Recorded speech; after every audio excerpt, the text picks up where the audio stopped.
may be observant in our own right, and to our respect, there's many sports writers that are fantastic at what they do, but players just see the game a lot differently because they observe a lot more, they know a lot more. The insights that they have are invaluable to us. They're invaluable to what we do and why we glorify and try to spread their gospel. Well, with that said, you talked about Mel Farr. We want to thank Mel Farr of the Sports Exchange. And Mel, before I thank you for coming back on the Sports Exchange as we get more specialized, looking forward to seeing you on Monday. How about that, buddy? Looking forward to it. How's everything going? Oh, everything's going very well, thank you. So we're going to talk some college football, although you did an outstanding job with the NFL league that you did play in. But now we're going to get down to the nitty-gritty. We don't have a million games, but what we have is going to be championship caliber beginning actually tomorrow night. You got Oregon, the 13th team in the country, against Utah. Oregon is 10-2. And Utah 11-1. Where are you going with it? We got 15 minutes to knock down a few games. How's that sound? Sounds good. Yeah, a lot of people haven't had the opportunity to watch Utah play. I mean, because obviously they're out west. I've had an opportunity to watch them play a couple times. I think I watched when they played UCLA one time, and they're very impressive. I mean, they will come up there and hit you in the mouth. They have a great defense. And they got a running back that's kind of nice. They got a quarterback that's a little bit elusive that can do some things. I think that Utah will win this game. Okay. All right. I'm circling it down, and you and I will be talking about it later. All right. The game that we have a vested interest in, Mel. Lewis is going to get a first championship game of any kind. And they both have identical 9-3 records for Conference USA. You got UAB against FAU. Where are you going with it? You look at the schedule and look at who they played in the non-conference, and I just think that, and obviously Lane Kiffin with his experience and his big-time college football experience, and like I said, who they played in the non-conference and the scores of the non-conference game.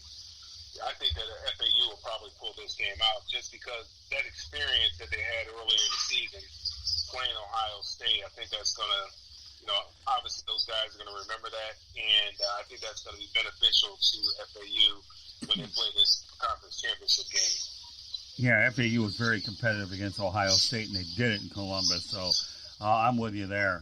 Okay, so at Mel Farr goes with FAU.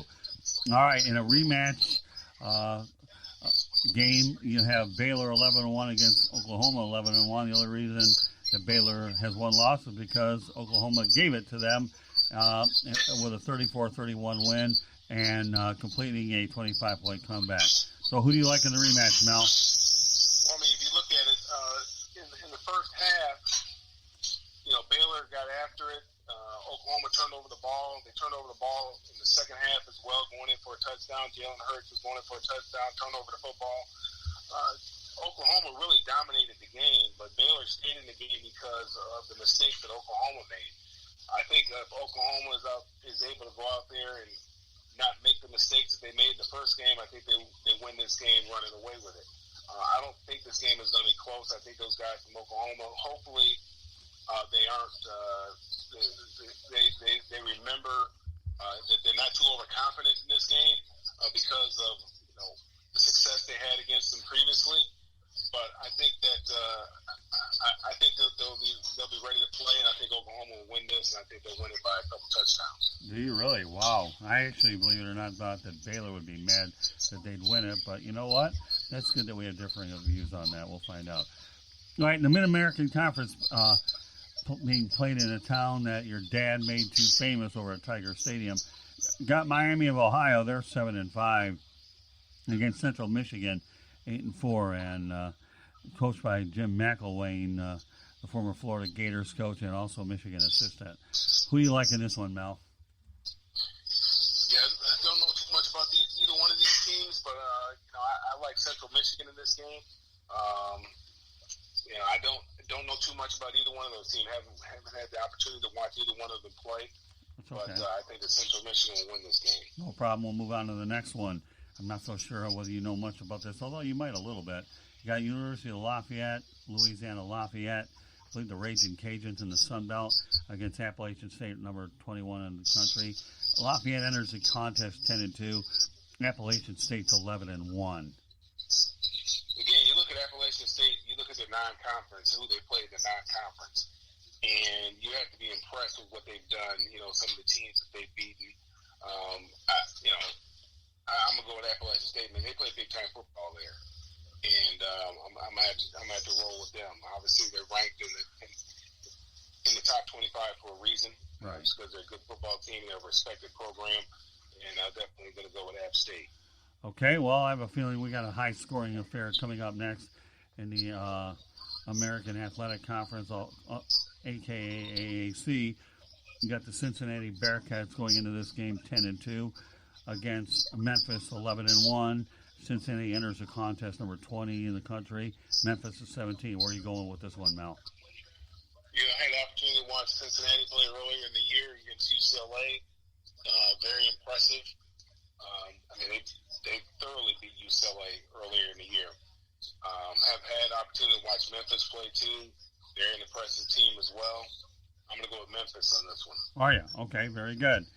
Okay, on to the next one. We have a Georgia, obviously in your backyard, number 4 in the country against LSU, number 2 in the country. A great game, Southeastern Conference. I don't know. That one's an interesting one. I think Georgia benefits from having a very the conference that they're in, the side of the conference that they're in is very weak. I think they benefit from that. I think they benefited from playing a ranked Notre Dame team who I think was probably overranked at that particular time, and I think they were overrated. And they get bonus points for beating a ranked team in Notre Dame when they played them earlier in the year. I believe that Georgia is going to get exposed. I believe that offense is going to get exposed this week. You think about what they've had there in offense. And look at what they've done in other programs. They had Jacob Eason. You look what he's doing out there in Washington. Obviously, we know what the kid is doing over there at Ohio State. He's putting up Heisman Trophy type numbers. And they had Jake Fromm there, who's really had no competition. And we talked about this last week. The only way that you get better is that you have real competition. And Jake Fromm just has not had any competition, had anybody push him. And that's why you see his numbers have looked the way they look. They blame the receivers all the time when the quarterback's numbers are bad, but it's not the receivers. I just believe that their offense is not going to be able to put up the points to stay close to LSU. I believe that defensively they put up some good numbers, but again they benefit from playing on a weak side of the SEC conference and the SEC East, and some non-conference opponents, in particular Notre Dame, who to me is not a very good football team. So I think LSU is going to run away with this one here by about 14. Really? Okay. Well, actually, I'm pulling for LSU, so no debate there. All right, we got 3 more games and a news item I want to get to. All right. Hawaii in the Mountain West Conference, 9-4, will take on number 19 Boise State. Enters the game at 11-1. Who are you going with there? Is it the Rainbow Warriors or the Blue Field? Boise State, the Broncos. Yeah, I'm going to go with Boise State. They built a good program over there. They've been doing this for a while.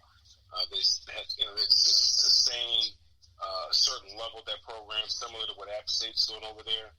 I believe that Boise State will win this game. Okay, very good. And the Atlantic Coast Conference, you said Boise State, you say wins it? Okay. Yes. All right, very good. All right, we got in the ACC, you have Virginia, number 23, going in with a 9-3 record against, the Clemson Tigers, 12-0, number 3 in the country. Who you got? Yeah, Clemson's a class of that division. They play like an SEC type team, but they just play in the ACC. Dabo's done a great job recruiting. They got some great horses over there at Clemson. I don't think this is going to be really a contest. Again, obviously, Clemson has the benefit of playing in a weak conference. That's no fault of theirs. But Clemson is going to. You never know what goes on in the minds of 18 and 21-year-olds. But if they come in there prepared to play, they'll win this game handily. Okay, Clemson. Okay, we got one more game, one more news point. Lewis has a question in that order, okay? Wisconsin, obviously, is number 8 in the country, and Ohio State, obviously, number 1. Wisconsin ends up as 10-2, but lost to Ohio State, and they lost them handily. And, of course, everybody figures Ohio State could very well have a shot at winning this whole thing. Who you got? Well, the quarterback comes in there a little dinged up.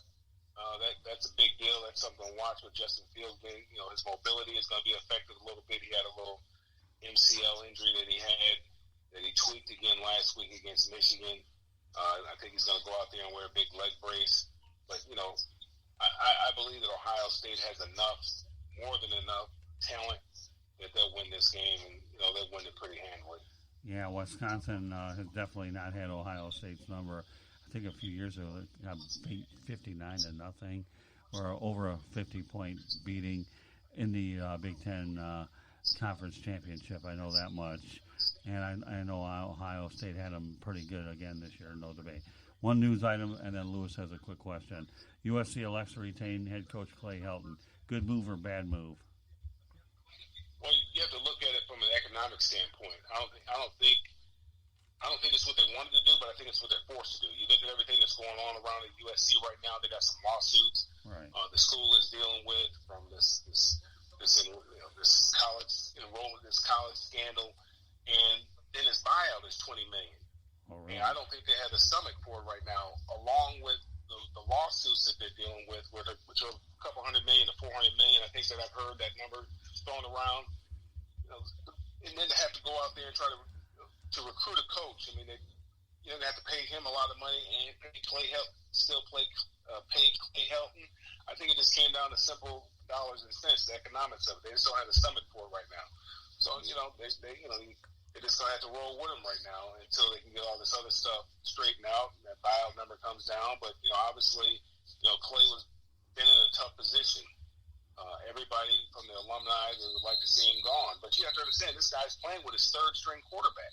Right. I mean, the first string quarterback got hurt, the second string quarterback got hurt. He's playing with his third string quarterback, and for him to do what he's done, you have to give the guy a pat on the back. You have to commend him, because a lot of teams with their third string quarterback, they'll just pack it in. They don't have a chance to compete. So he's done a heck of a job over there at USC with what he was dealt with this year with the injuries. Okay. Lewis has a quick question for you. Got about a minute and a half to go, Mel. Yeah, Mel, so I was curious. I mean, look, we've seen all season Clemson get a lot of flack, and they're in the Final Four for how weak their schedule is, and undeservedly so. I mean, they have a future NFL quarterback, I think, in Trevor Lawrence, but how much do you think the weak schedule during the regular season affects them as they advance into the playoffs and look for that national championship?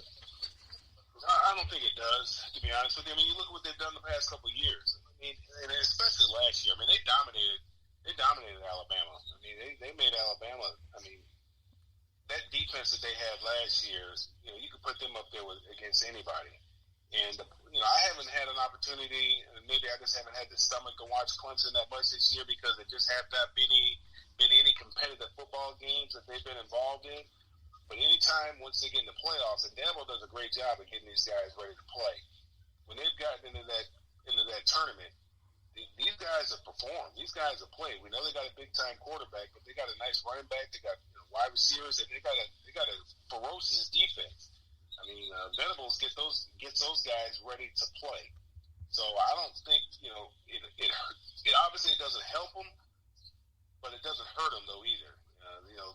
Hopefully they get through the season. All the guys are healthy, are banged up, and they're chomping at the bit, trying to go out there and repeat. All right, well, with that said, we'll end it on that note. Mel, meanwhile, Candy and I are looking forward to seeing you out at Atlanta. I guess we're Marietta, you said? So yes. We're going to hang out. We're going to buy lunch or dinner, whatever it is, the time we get in town. And we'll take some good pictures for social media and make some plans in terms of how we can make what we're doing even better. How does that sound? All right? Sounds good. All right. Meanwhile, Mel, thanks for being on the program, and I look forward to seeing you in Georgia in just a matter of days from now. All right, buddy? All right. Thank you. Take care, guys. All right. Thanks. Good Mel, job, be good. Mel. And I'm keeping track of these predictions, pal. So we may be talking about it down the road. All right. Thank you, Mel. Appreciate it. All right. Sounds good. Bye-bye. Bye. Night. Well, learn anything about the bowl games? Of course, the one you obviously, or the conference championship game, only thing you have to worry about is the one that you are invested in. And we're covering that game on Saturday with Jake Roncolt, which we'll later talk about. Right, but meanwhile, now you're a matter of hours away from covering your first championship game of any kind, and Conference USA championship game to